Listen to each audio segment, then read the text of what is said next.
It was August 11th, 1995, when a 12-year-old girl named Laura, who was vacationing with her family in the Adirondacks, was heading out for a bike ride near Brant Lake. I went on my bike ride thinking absolutely nothing of it. She stopped at this corner store, calling her mom from a payphone, letting her know she'd be back in a few minutes. And then she started for home. I saw this vehicle just pulled in front of me and cut me off and jammed on his brakes. I did not know exactly what to think. But she did think something was very wrong. The driver, a man she would soon come to know as Patrick May, was a convicted sex offender. I jumped off my bike screaming, just blood-curdling, bloody murder scream. The next thing I remember was being on the ground and watching it from above, like just sort of dissociated, watching myself get raped. I remember thinking, you know, I'm going to die. My parents are never going to find my body. They're not going to know what happened to me.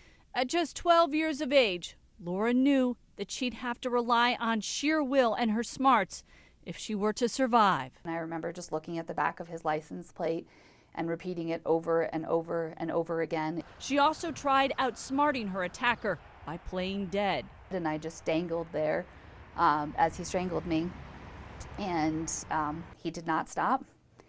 And that is the last memory I have of that evening. She'd been left for dead, but when she woke up in the woods, she was able to make her way to a nearby home for help. Badly beaten and injured, this is how her parents found her in the hospital. When the word raped came out of my mouth and associated with the 12-year-old, it was so bizarre that, I believed it, but I couldn't believe it. She was 10 seconds from death. Former Warren County Sheriff Bud York worked on the case back in 1995. I would call this a breakdown in the criminal justice system that we had so many victims. That's because before Laura, York had arrested Patrick May for raping a neighbor, but he only served less than 2 years in prison. Investigators say when he got out, May then tried to abduct a woman outside of a grocery store. He should have never got out.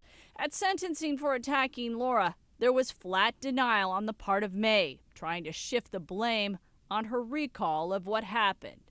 Hopefully, when your memory does come back and you do remember what has happened, you will have the courage and the strength to come forward and tell the truth. Investigators credit Laura's courage, along with bite marks she left on May and remembering that license plate number, for helping to secure a conviction and prison term of 75 to 150 years. We always said, you know, he picked the wrong girl. And so I wanted to be able to help others. And she's helping in a huge way. Once the victim, today she's now a prosecuting attorney, going after the Patrick Mays of the world. That's why I wanted to go to trial. It's, you know, led me on the career path I have today. But always looming in the background is the fear that her attacker may one day be released. May became eligible for parole 2 years ago. That request was denied, but now he's up for another parole hearing in June. He's not going to stop his urges. You know, those urges are still there.